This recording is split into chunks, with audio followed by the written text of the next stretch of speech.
And then other news, we had the launch of the ID Everyone concept from VW.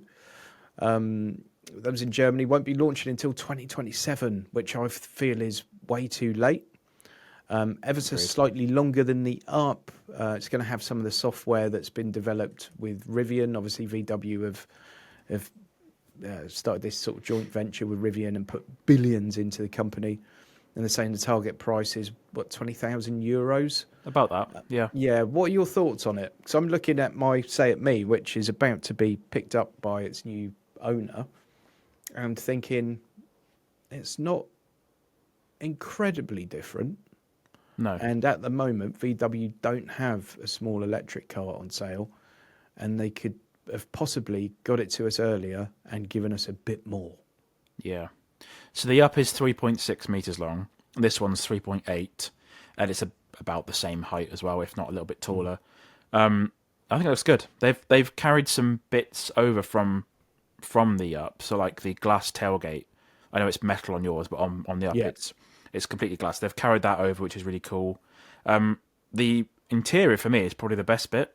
Yeah. So they've retained some physical buttons, which is really, really good. I'll put some pictures on screen if you're watching this podcast.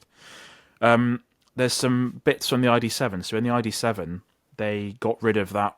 You know, on the ID3, you've got that little display that's in front of you. It's on the steering wheel column. Well, in the ID7, they put like a slit, like a very thin screen in front of you.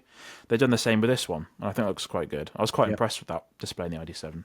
And yeah, it looks good. And if the reviews of the Rivian software I've seen online are anything to go by, they know what they're doing. So VW have done the right thing there and said, yeah, you guys can do that.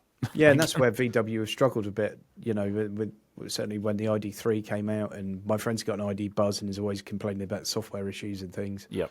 And I think that's a really wise move for them. I just think it should be here now. Like in 2027, I feel like there are going to be rivals around that give you all of that for the same price or less, and also do 250 miles. Or cost $5,000 less and do the same mileage. I don't know, a little bit late to the party with it. Hopefully they can push it. Obviously the ID2's also coming, but hopefully they can push it and get it out a bit quicker. Otherwise, I don't think it's going to have as many bums on the driver's seat as it possibly deserves. No, it's things like you mentioned the BYD, the smallest model is going to come this year. Like they need to get on with it really. But I don't know. Obviously, we'll never know what timeline they were working on. But I'd imagine it wasn't that long ago that they realised that that their trajectory wasn't the best for their EVs. So it takes a long time to steer that ship around, doesn't it? I suppose. Yeah, definitely. Yeah. Yeah.